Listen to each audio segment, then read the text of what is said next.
Yes. Hi, everyone. It's really nice to be back with all of you again. Um, Today, I guess maybe if we go to the next slide, Emma, today our agenda um, is going to be exploring. We'll start by exploring how ozone damages plants, and then we'll talk a little bit about identifying ozone damage. And then we'd like to end with sharing any garden observations, activities, or updates that you would all like to share. We're excited to hear from you. Next slide. As a reminder, here's our garden leads team. So when you email the garden leads alias, this is who it reaches. And I don't know if do we need to introduce everybody? Should we introduce everybody?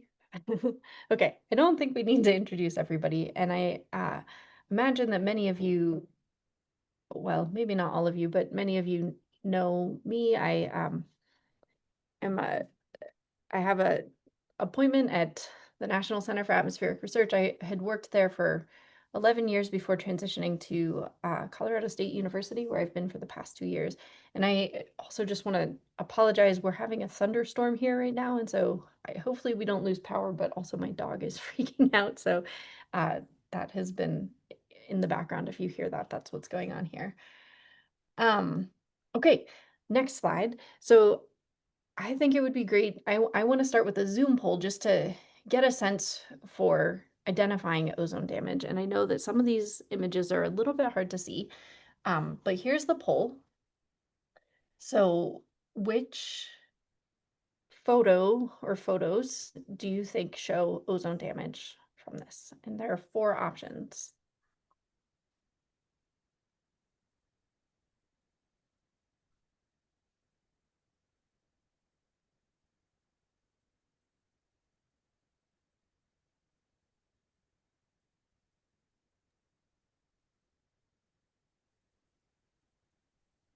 Okay, and I think probably we can close the poll. I'll give you, maybe another 5 to 10 seconds.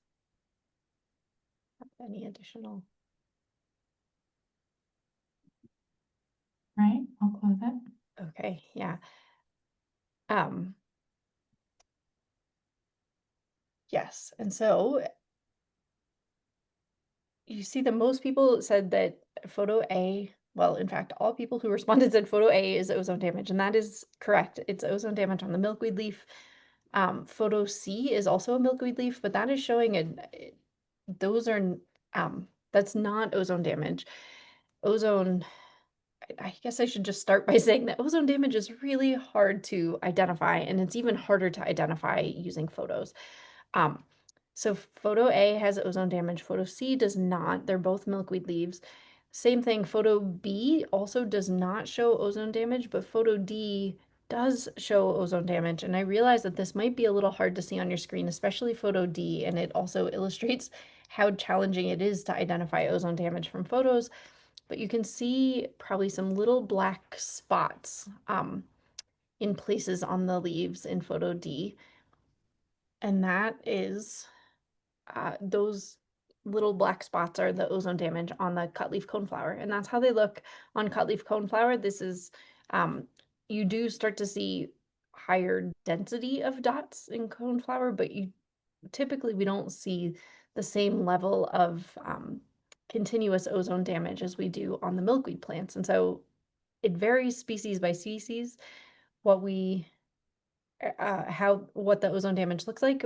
And so it's really helpful to know what it looks like on each of these plants. So we'll go through that towards the end. I also wanted to emphasize that we're going to give you tips now and we're going to go through this now, but we will spend more time on this, on identifying ozone damage during the August workshop. Okay, next slide. So how does ozone injury occur on the leaves? This is a diagram that we've put on our website, and it describes how ozone injury occurs. And so I'll talk through this. Ozone is an oxidant, so it reacts with cellular membranes and enzymes, which is why it can affect leaves so much. The ozone enters through pores on the leaves, which are called stomata, and those stomata open Mhm. and close in response to a variety of environmental cues, but a lot of times they respond to, or the main cues that they respond to are light. So when there's light, when it's light out, they open more, and also moisture because stomata close down to protect from drought stress. And they have to open to get carbon dioxide in for photosynthesis, but they do close down when they're drought stressed and they stay more closed. And so if plants are experiencing drought conditions, they tend to keep their stomata more closed and therefore experience less ozone damage. It still does not mean it's a good environment for them, but you might not see as much ozone damage if your plants are drought stressed. Um, Once ozone enters the leaf, the damage ends up targeting membranes and enzymes within the cells. And so this is especially important for photosynthesis because light energy is captured in cellular membranes. Um, and also the carbon is fixed from carbon dioxide into sugars that's catalyzed by enzymes that are in within the cell. And so those two things are really strongly affected by ozone, and they can decrease rates of photosynthesis, but they also can cause localized or what we call programmed cell death. And that's ultimately what ends up causing some of the damage that we see on the top surface of leaves is some of these cells that are damaged die, and then we see that damage on the top surface of the leaf. The other thing that I should mention is the plants that are planted in the ozone gardens, we know are sensitive to ozone and develop visible signs of damage. However, plants can still be affected by ozone without showing visible signs of damage. They might not grow as much, they might downregulate photosynthesis, or they aren't down-regulating it, I should say, but instead it's being the photosynthetic machinery is being damaged, so the photosynthetic rates are less. Um, so that anyway, so a lot of different kinds of plants are affected whether or not they'd show ozone damage, and some plants are a lot more resistant than others, and we'll get into that in the next slide. Yep. So tolerant, we as I was just saying, there are different sensitivities of different plants. And one example is the tolerant and sensitive plant varieties for the snap beans that we share with the garden network. And I want to emphasize the differences in sensitivity occur even within the same plant species. And so this is really important because different populations might have different sensitivity to plants. And it's part of the reason why we share seeds with all of our gardens and ask you to grow some of the seeds that we share in your gardens because we know that those plants are sensitive. They're coming from other plants that also are sensitive. And so you should see signs of visible damage. Um, Different species of plants have different sensitivities, and then even within the same species of plants, you can have different populations with different sensitivities. We have gotten a question a number of times about reporting damage for the tolerant snap bean plants. Right now, we're asking you to only report damage for the sensitive plants on our website. The tolerant plants are there for comparison so that you could see. Um, Tolerant plants also can have damage with high enough ozone exposure. I know that we have seen ozone damage on some tolerant plants that we've grown at the NCAR garden in the past. Uh, but really it's there for comparison so you can see, if there are other types of damage, it's probably the other types of damage are probably affecting both of the plant types, but the ozone damage is likely affecting the sensitive plant variety more. Along these lines, when you're collecting, you might collect bean pods. Please don't plant the bean pods next year because bean the seeds can be hybrids of the sensitive and tolerant plant varieties, and so they're of unknown sensitivity. And so that's why we'll send you, especially for the snap beans, we'll send you new seeds every year. Your coneflower and milkweed will likely regrow every year as long as you provide suitable conditions for them to regrow every year. But the snap beans, the potato, and the tobacco, we need to grow from we need to grow each year. Next slide. Also, are there questions that I should answer as we're going? There's one in the chat about where the ozone, which surface the ozone appears on, but I think that's in your next slide or two slides Yep. now. So Yep. Okay. Yeah, so thank you. Ozone damage is a very specific type of damage that you can see. It starts off as stipples, which are dot-like areas. They can be tan or red or brown or purple or even black on the leaf surface. You can see that there's this is a snap bean leaf, and there's one little brown fleck sort of in the middle of the leaf near the mid vein, and that is the start of ozone damage on this particular leaf. It's just that first stipple. They're typically separate and uniform in size, but they can merge to cover much of the leaf surface as the ozone exposure continues. And that's, similar to what we saw on the milkweed photo from that initial poll that we did. Um, so what's the difference between ozone damage and other types of leaf damage? It's I just will reiterate again, ozone damage can be really challenging to identify, especially because it does look a little bit different on the different types of plants. So it's easy to mistake ozone damage for other types of damage, but once you start to get used to looking for ozone damage and seeing it, you'll get a better feel for what it is and how to identify it. Common patterns of ozone damage, it occurs on the top surface of the leaf. It the injury is between the leaf veins. It does not cross the leaf veins. And I should have pointed this out more carefully on that first slide with the zoom pole, but that was some of the other types of damage that were on the milkweed leaf, especially the brown spots, you could see were crossing some of the leaf veins. So we can go back and look at that later if we want to. Also, older leaves and of that are on plants that we know are sensitive are going to show the most damage. And that's just because those older leaves have been exposed to the atmosphere more, so they have accumulated that ozone damage through time. It does accumulate on these leaves through time, and so they've just been had a longer exposure time, and that's why they show more damage. Ozone damage, like I said, it starts as stippling, and then as ozone exposure is extended, sometimes it can mix with yellowing and patches of leaf death that are, dark brown. And that can make some of the markings less distinct and more difficult to diagnose. There are also other things that cause leaf yellowing and cause patches of tissue death that are not ozone damage. I would say one of the characteristics that typically stands out most to me is the damage occurs between the leaf veins. And so when you start to get more severe damage, especially the leaf veins really stand out as bright green.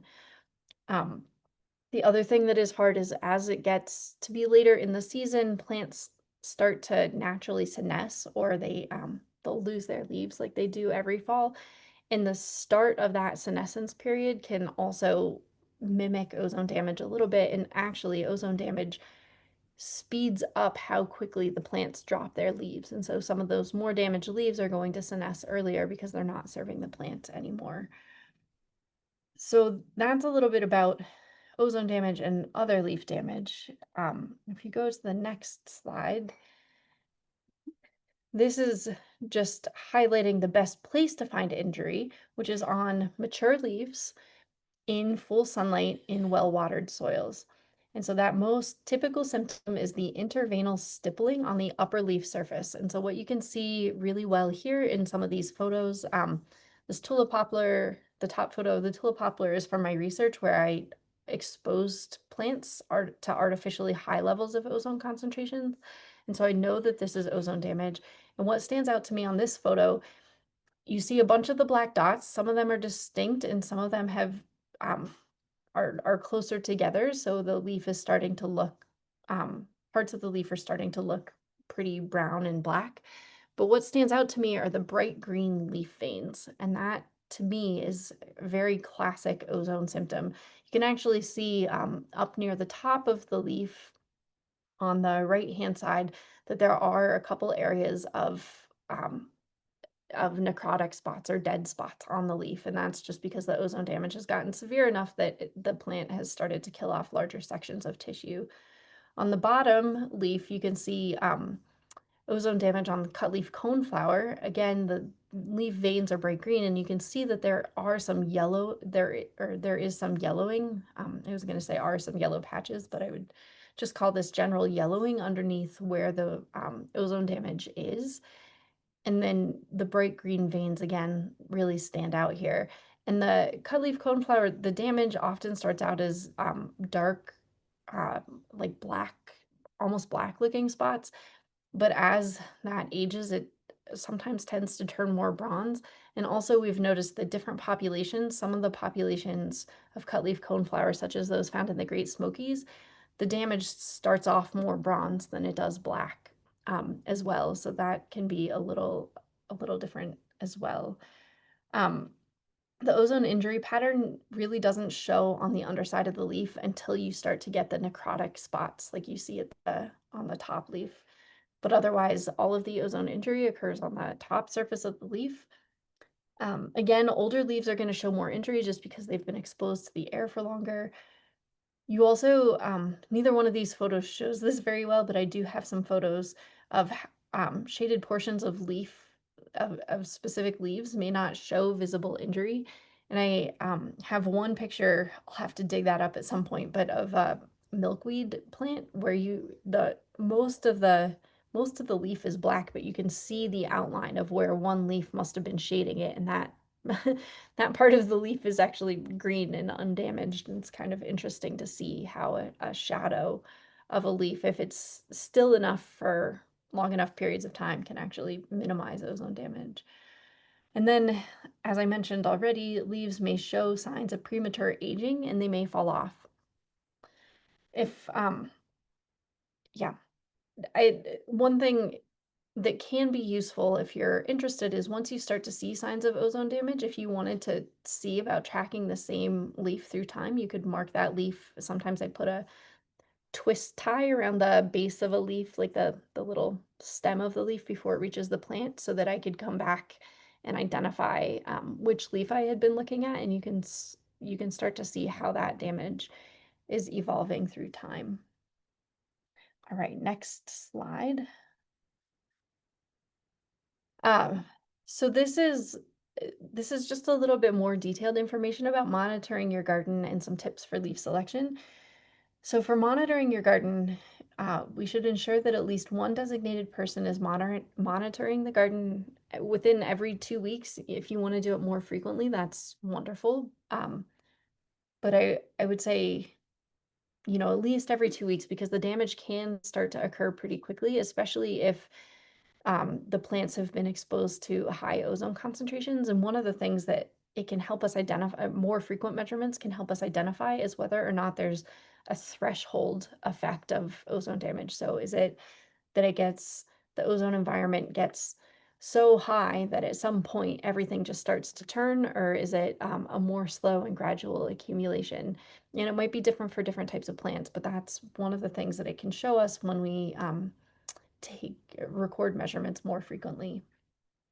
Second, make sure that you begin checking for ozone injury and entering data once leaves have developed. Even if you see no ozone injury, you still can enter enter the data into the website saying we didn't see any injury. It just lets us know that the plants are growing and that the ozone environment wasn't extreme enough for the plants to start exhibiting symptoms of injury. So it's still useful data and useful information to know, even if the plants do not have ozone injury.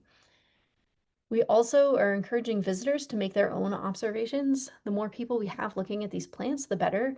Um, we know that there also can be mistakes by you know, different people making different measurements, and we'll try to take that into account in the analyses. It is also why we ask one person, you know, a garden manager, to log in so that we have that baseline data that there's one or a few consistent people tracking the damage through time, because that gives us a sort of baseline for consistency for one person for when we do have garden visitors coming in and making their own observations. So if we have one designated person who hasn't seen any ozone damage and then somebody comes in and says, "Oh, there's extreme damage on these leaves," it might tell us that maybe there's another kind of damage that's mimicking ozone damage, and we can explore that a little bit more. And then last, we ask you to add your observations to the online data garden entry portal.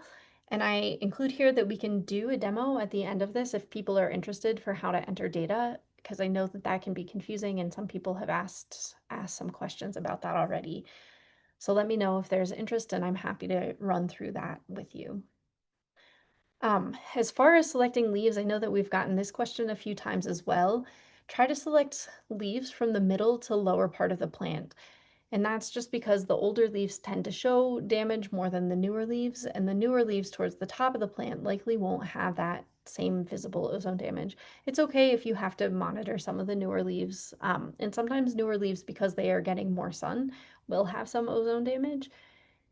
But really, if we can try to randomly select leaves from the middle and lower parts of the plants, we're more likely to see the damage and see what's happening throughout the course of the entire growing season rather than, from the middle of the growing season when the newest leaf came onwards. Um, Also, you can sample leaves from different plants of the same species. And so you might have several cutleaf coneflower plants growing in your garden, and maybe one of those plants doesn't have 10 leaves. We don't expect you to select 10 leaves from just a single individual, but more just across the garden on the same species. So you want to sample 10 cutleaf coneflower leaves from the cutleaf coneflower plants that are in your garden. And then last, try to collect data from each leaf only once during a single collection. We don't, this is just to avoid resampling the same leaf during that individual data collection. It's okay if you come back the following week and you end up looking at the same leaf. That's completely fine, but within your 10 samples that you're monitoring in any given data collection time period, try to make sure that they're all new individual leaves and not, you know, it's leaves 2 and 8 are not the same leaf, because that could artificially inflate or change what what the results are that we're seeing. Okay, I have some photos lined up for us next to look through things, but I want to just pause here to see if there are any questions so far. I think we have had a few people in the chat saying that they would like to see a demo. Okay, But I don't see any other questions in the chat for right great. now. That's great. And feel free to ask questions at any point in time, and you're welcome to raise your hands as well. Okay, so if we go to the next slide, we can start to see damage on the milkweed plants. And so I put a box around the very first signs of stippling on a milkweed plant that I've seen. It's again, these are just really hard to see, so it can be really hard to identify from photos. But those tiny black dots that you see inside that white box, those are the first signs of stippling on a milkweed leaf. And then pretty quickly it turns to larger areas of damage. And so you can see that on the picture on the right, where you see all the black areas that are in between the bright green leaf veins. So that's what damage looks like on the milkweed. Um, Maybe next slide, we can go look at the damage on the coneflower leaf. I find the damage on the coneflower leaves actually the hardest to photograph and to even to observe. It can be hard because, especially if the leaves are really dark green, it can be really hard to see the beginning signs of stippling, of this dark black stippling. But here on the left, I didn't draw a box around it, but you can hopefully see some dots around some of these veins, especially right now I'm looking at the leftmost large vein that runs vertically down that photo. If you look just on the sides of that, you can see some stippling if you look closely. And then the image on the right, the leaf is a lighter green color, so it's a little easier to see the dark stippling spots, but that's what stippling starts to look like towards the middle or end of the growing season. If you have an ozone environment that where you start to see stippling, it can start to be a little more extreme on the cutleaf coneflower, but typically we don't see those larger black patches like we do on the milkweed. We just see these individual discrete stipples. All right, the sensitive snap bean on the next slide. The snap bean, in my experience, is one of the plants where it's really hard to catch the early signs of stippling because it seems like this particular type of plant has more of a threshold response where it goes from no damage to pretty intense or extreme damage in a short time window. And so if you happen to go out to your garden one day and you haven't seen any damage on the snap bean so far, and then all of a sudden they look really quite damaged, I wouldn't be surprised. So don't be surprised if you do see that. But the picture on the left captures some of the earlier signs of damage that we might see. And so that's those brown spots. And again, this on the snap bean, oftentimes it collates into larger areas, and it's more brown on the snap beans than it is on some of the other plants. And then the photo on the right shows a little more of that damage as it's expanded to the rest of the surface of the leaf. In snap beans also, I tend to see more of the yellowing or the chlorosis underneath the ozone damage. I see that in the snap beans more so in the other plant than in the other plants, and I see it pretty frequently on the snap beans. It's not shown in this photo, but if you do see that, it's not uncommon. Okay, and then the last photo, the chipper potato. Um, Again, you can see that the damage here, or maybe it's not as evident from the photo, but it tends to be brown. The stipples look a little larger in size, but they're just brown spots throughout on the surfaces of the leaf. They can also sort of coalesce into larger areas of brown, but for the most part, this is how it starts. This is what you see, these spots. So that's what it looks like on the different kinds of plants that you have in your gardens. I actually don't have any photos. I know some of you are growing tobacco, and I don't actually have any photos of the tobacco because we haven't been able to grow that at NCAR. Sometimes on tobacco, the ozone damage can look white, and it can be like white flecks. So, um, all right. So if we go to the next slide, it shows what is not ozone damage, and I find understanding and knowing common types of damage that are not ozone damage can help us to distinguish what is versus what is not ozone damage. And so here are just a few photos, and it actually, if anybody, if different gardens, and maybe this is something that you could also tell us throughout the growing season, but as we're starting to see other kinds of damage, um, it would be helpful to know what is common for you to see on these types of plants in your gardens that might not be ozone damage, because that can help us compile some additional information. One thing that I would love to do is actually compile a whole bunch of photos and reference guides for other types of damage that might look like ozone damage but are not. And so this is the best that I have right now. But if anybody is interested in helping to start put together a manual for other types of damage as well, so that we can all be aware of things that might mimic ozone damage, it can probably help us to identify damage better. One of the most tricky ones, at least for me early on with the potato especially, is alternaria, which is the top left photo there, and that's on a potato leaf.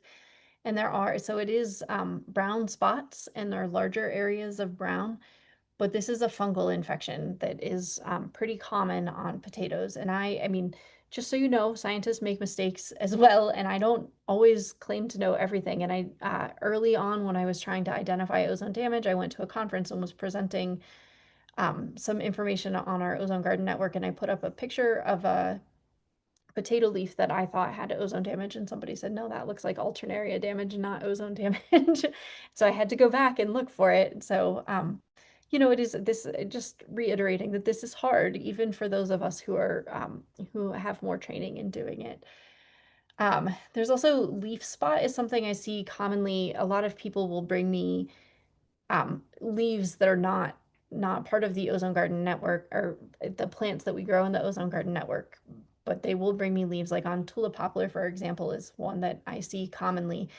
And it's this leaf spot disease that people will oftentimes think is ozone damage. And so if you start to get people bringing you leaves and questioning whether or not it's ozone damage, keep in mind that leaf spot, again, the spots are typically much larger than stipples, uh, and they can cross the leaf veins. So those are two ways to be able to distinguish if it's something more like leaf spot than ozone damage. There are also viruses that impact plants.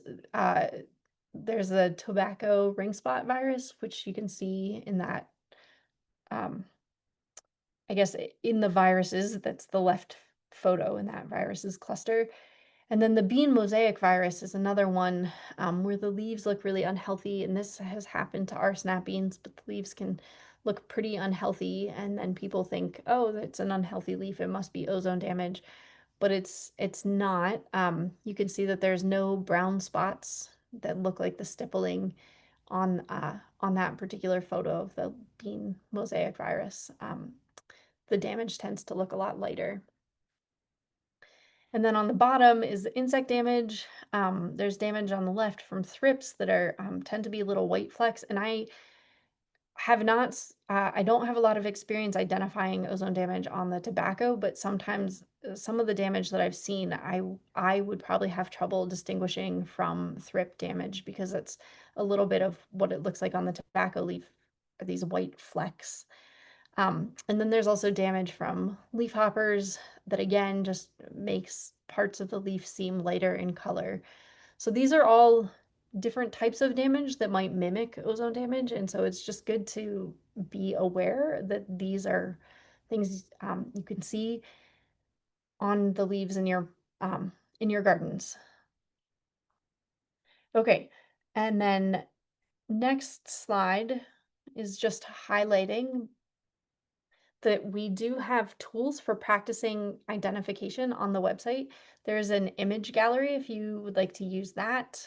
And we have some photos categorized into ozone damage, other damage, or no injury so that you can start to get a sense for the types of damage that we have seen in these gardens. A lot of these photos are from the NCAR gardens, but I think that there's some from other gardens as well. But it just, you can go through and you can start looking at what the damage should look like and what other types of damage are out there. And then there's also on the right is a screenshot from our website for the ozone damage training game. And so this summarizes the ozone injury and it pops up a picture that you can select whether or not you think that this is ozone damage. And I'll just tell you that this is ozone damage on the bean leaf. And you can see sort of in the middle right side, there's some larger brown spots and you can see that it's ringed a little bit by yellow. And that's what I have seen pretty commonly on our plants, on our snap bean plants that are grown at NCAR is that yellowing underneath the ozone damage. Um, just because the sensitive snap beans seem particularly sensitive to the ozone damage. That said, the information that you are collecting is helping us to better understand how damage occurs, when it occurs, and it's giving us a better idea of when the damage occurs, what the ozone concentrations are around the damage or when the damage is occurring, and we are getting a better idea for whether or not it's a gradual response or a threshold response. And it seems like it varies by plant, and the difference in timing by plants can also give us an indication of what the ozone environment is and how sensitive those different plants are. So thank you all for being willing to collect data and to help us with this, because I think it's not only is it providing information to your communities about how you can visibly see information, but it's also providing us with important sources of information and data that we can analyze to try and better understand when ozone damage is occurring, and better understanding the different responses across sensitive plant species. So I guess for that, we have just a quick poll on, Monica, the, before you go yep. on to the poll, Mhm. there is a question Oh, okay, sorry, I should have that asked. I think kind of just asks you to expand on what you just said here Mhm. about how long it takes for damage to be seen after ozone exposure. Yeah, well, I would say that we don't know for sure, but and it's one of the things that we're trying to figure out, and I hope that we can have better answers in upcoming years.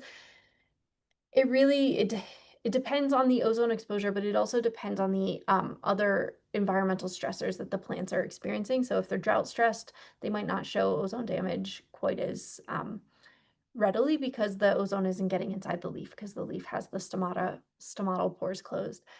That said, when we have days of, 80 parts per billion here in Colorado for, a few days in a row, we start seeing plenty of ozone damage on our plants.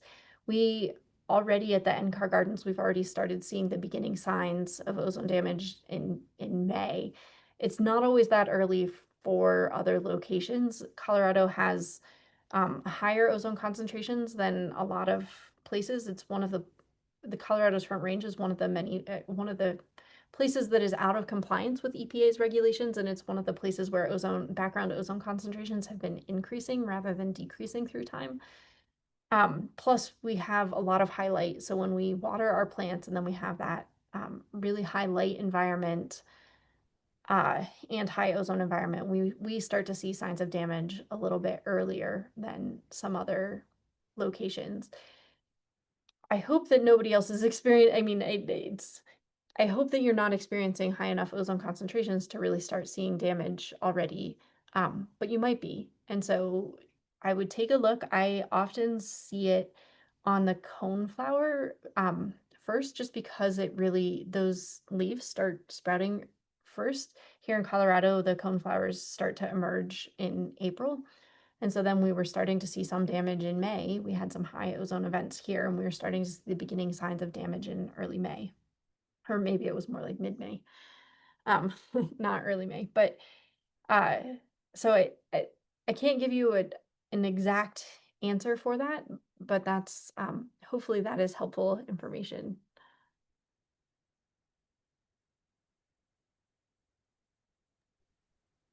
There is one more question in the chat, so I'll go ahead and ask that one and then I'll open the poll. It's from Jennifer, just asking if anyone else is experiencing Canadian smoke. We believe that this year, since May 30th, the smoke has blocked the sun. Some days it feels like 9 p.m. all day. That sounds awful. Sorry to hear that. Today it's just cloudy. Question, do you believe that this may affect ground ozone from forming?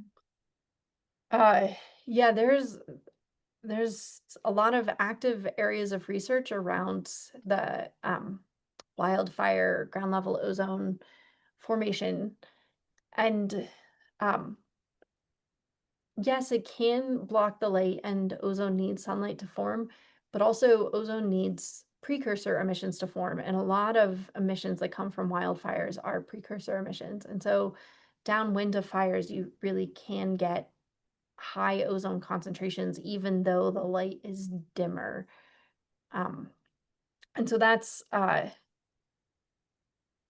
like I said, it's still an active area of research that I think we need more information about, but it depends on how thick the smoke is and how much it's what the change in light intensity is, but then also those precursor emissions.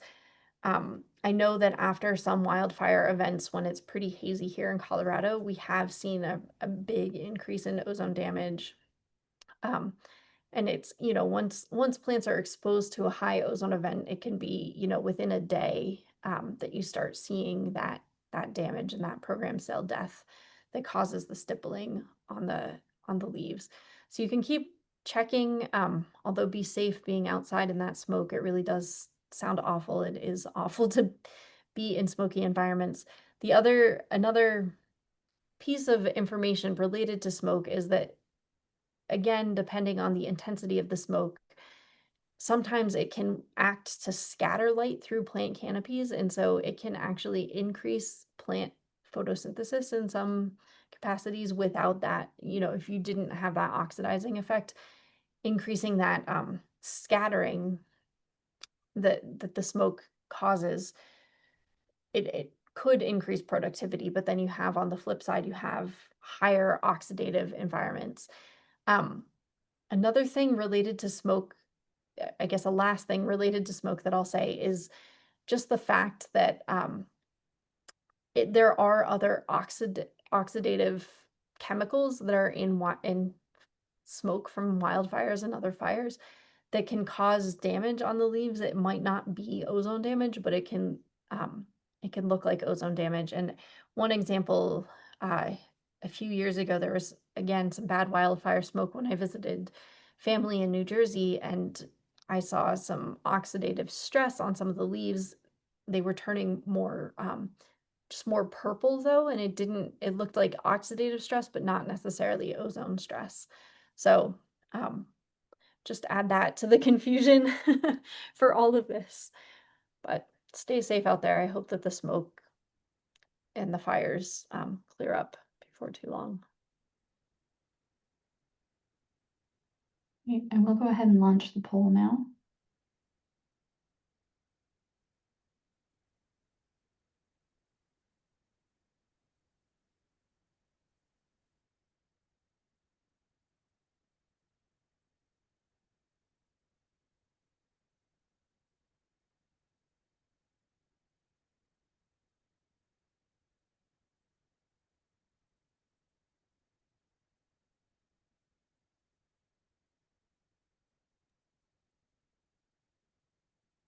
All right, I think we've got responses from most everyone here. Okay. It looks like most people feel pretty confident that they can identify ozone damage, which is great. I'm glad that this information has been helpful. And we can, if you have questions, feel free to email the Ozone Garden Leads team. I'll do my best to answer. I feel like I'm always behind on email, so it's hard for me to sometimes stay caught up, but you can also feel free to bug me a second time if I don't respond. But I'm glad to hear that most people have this. I'm gonna hand this over to Erica for a few minutes now so that she can talk a little bit about new activities. Yes, just one quick slide from me. Hopefully you've all gotten the email from Emma sharing the great new set of resources that we have available to you as the Garden Network. And I just want to highlight the new Ozone Garden activities. So in the Google folder that I think Emma will also put in the chat for me at some point, there's a new set of resources from the UCAR Center for Science Education, and these activities are for our youngest visitors of 4 or 5 years old, all the way up to lifelong learners and families who might be visiting your sites and your gardens. Many of these are designed for group visits, but they can also be adjusted for shorter kind of drop-in activities. And they range from helping visitors to learn about the plants themselves to air quality, as well as the impacts of poor air quality on living things, including the plants and us as humans. There's also in the full resource set, a set of activities to help visitors to your gardens engage with the Tempo mission and its data. And so this is designed for more of a drop-in style cart activity. So they're really fun. I didn't develop them, but I got to help review them all, and they are fantastic. On the screen, you can see one about drawing the ozone garden leaves, so understanding what the different leaves might be in our gardens, all the way up to thinking about what is the data that we're collecting and how do we start to interpret and understand that data and then communicate it back out. So these are all available to you. I highly suggest you take a look through this folder and kind of explore them. Any questions can come back to us as the community here. And I just want to do a quick reminder to our snap bean and coneflower groups to fill out the program form that you would have gotten from Maureen as you host programs throughout the summer. We really want that data from you. And then I'm also going to ask on behalf of the Cosmic Data Stories and NASA Tempo teams, we're seeking some feedback on the data tool and activity, and specifically from this garden network. And so I'm hoping that some of you might be able to try that activity out sometime between now and the July 4th weekend. I'll send an email later with a link to a survey, which you can also actually find on the resource linked within the Google folder. And the first 20 folks who do that will receive a gift card, an Amazon gift card. But these are all really fantastic activities with many different audiences available. So please explore them, try them out. They're going to be really great for your audiences. All right. And now we have 10 or 13 minutes to hear from you. What's happening in your gardens? I see all sorts of things happening in the chat. So feel free to come off mute, turn your video camera on, and ask any questions you might have.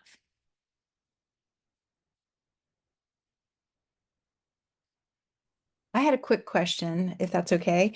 You were mentioning the form that Maureen had sent. Of course, I can't find anything that was sent to me. I was wondering if anybody had a link to that, because we're going to have a group coming in July, and I would love to get that form. I am happy to put it in the chat. Thank you.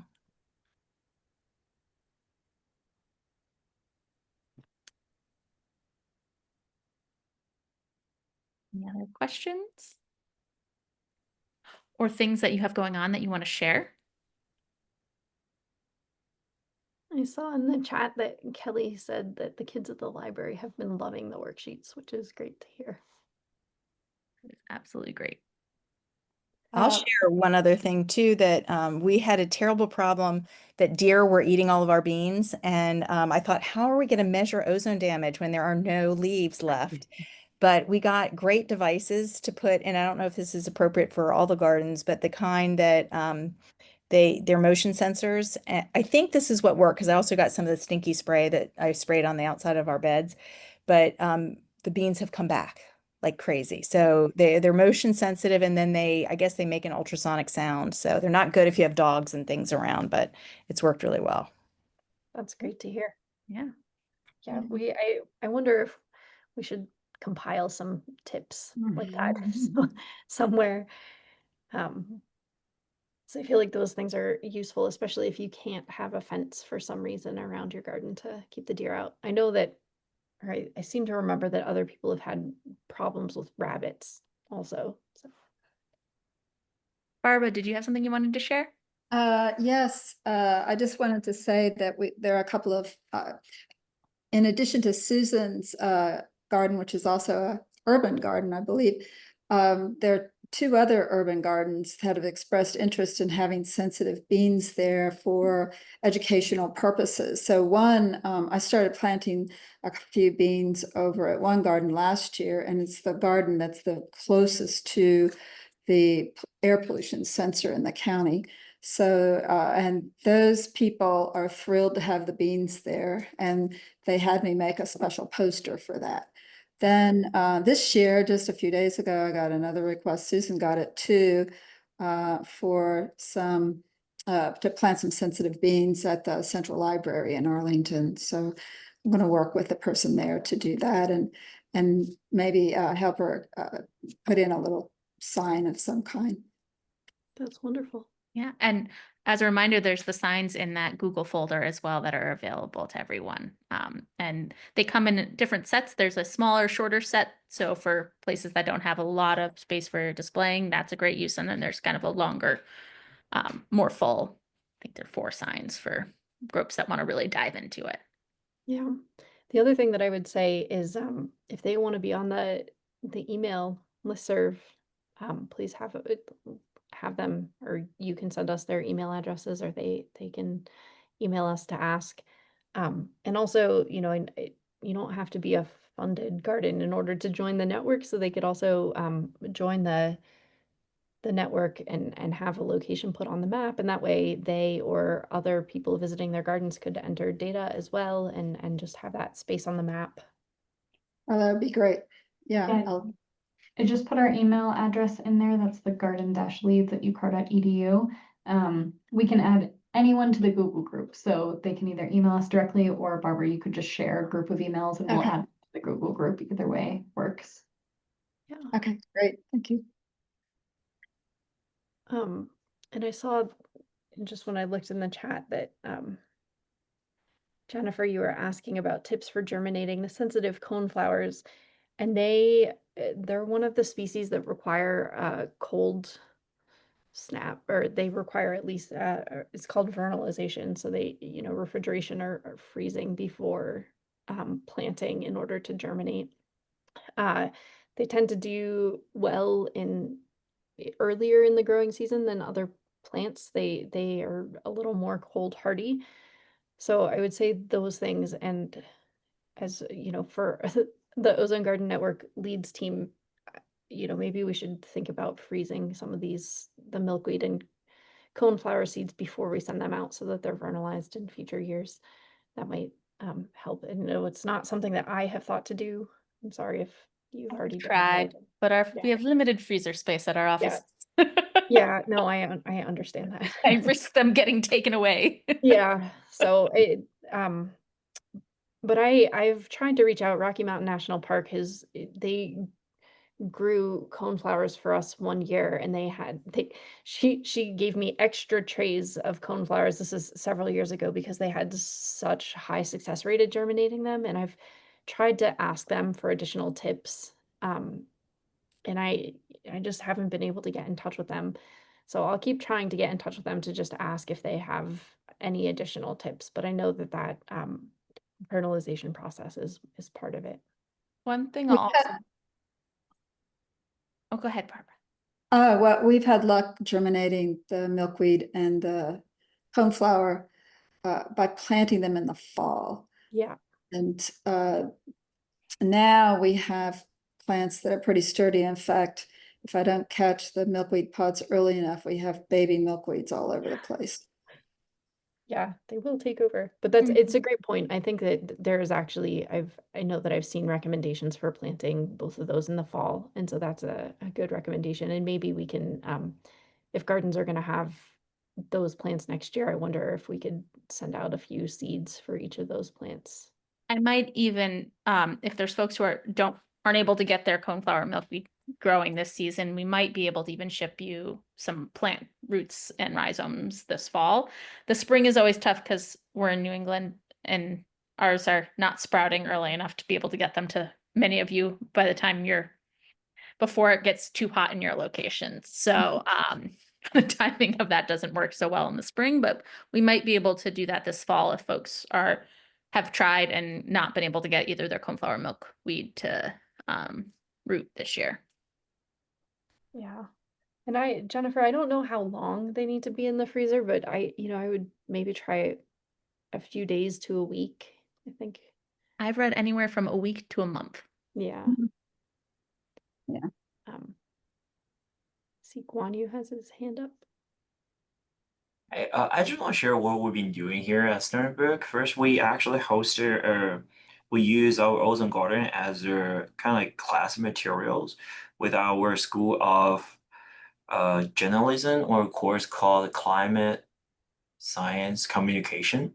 So the lecturers stop by and share our story with their students on science communication students. So which is kind of different, very special use for our Ozone Garden, because I never thought anything like we could use Ozone Garden as a course material for other, like especially for communication or other courses. So that's something as I think is very interesting. Another thing is Amy Chan is a student at Stony Brook. She's actually working on developing a kind of like ozone damage detection system by using AI. We actually sent an email to Erica and Danica. We got using their archive pictures. I will keep you guys updated on see what we could get. Please do. This could be a great group to also test out some of the algorithm or the tool, I guess, once you get it developed. Right. It's just it's it's so challenging. So Amy, I applaud you for tackling this because it is really challenging to identify ozone damage, by eye, let alone trying to do AI. So if we can be of help, let us know. I also realized, and Erica sort of pointed this out and pointed you to additional photos, but I realized that all of the photos that I had categorized for our website, I'm not sure that they're all up there. So I can send you a link to a Google Drive folder where I think that there are a few more photos. I don't have tons of photos, but then again, also if this group has additional photos, maybe we can be sending them your way. Right. Right. The pictures that we have so far is actually pretty good. So I don't know how many we have. That's actually a lot as far. So we'll see how things are going. I'll Okay. keep Yeah, you. and there might be also, I didn't remember to email you this either, but if you look up the ICP vegetation website for it, that's a European group that's working on some visible ozone damage. They might also have, I think that they do have photos somewhere. You can just Okay. ICP That vegetation. sounds interesting. And on an educational note, I would love if there's any resources or things that came out of your work with the communications classes. That would be really cool to hear about more about. Okay. I will talk with them again because the other day was just like more interview and the student asks us questions and lecturer asks us questions. So I'll let you know. Yeah, great.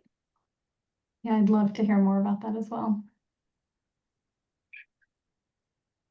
We have just a couple of minutes left here, so I'm going to share one final slide that is just a reminder about upcoming events that we have. So we had our office hours this morning, and Jennifer, we saw you there, but we do have another webinar coming up in early July with Dr. Chong about tempo.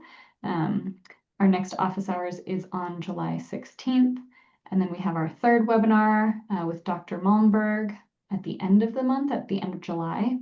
And then we will have another office hours session on August 22nd, which is after the workshop for those who are attending the workshop. So those are our events that we have scheduled for this summer. And again, there's the link to the website and the link to email us at garden-leads@ucar.edu. Again, if you have any questions, if you want to add anyone to the Google group, anything that comes up, please feel free to reach out to us there. Anything else, Donica? I guess I could do a real quick demo if people wanted to of the website data entry, but if folks feel like they have that figured out, I don't need to. I think my vote is to go ahead and do it because we'll have it in the recording for folks who might have to leave. Okay. They can watch it Okay. later. Let me share my screen then. Here. I think that this should work. Can you all see the website? Looks good. Okay, so to get here, you can go to the main Ozone website, and then this is the data entry tab. This map is not, for some reason, is not showing up all the garden locations. I just want you to know that our homepage map is showing all of our garden locations, which is, it's so exciting to see all of the different locations. It's just not, it's not coming through on the data entry page right now for some reason. So we'll get that corrected. But then on your phone, this looks slightly different, but I collect data on my phone pretty regularly. But you can select a location. So there's a lot of different locations. I'm gonna select, let's see, NCAR is the garden that I usually do observations at if I'm collecting them.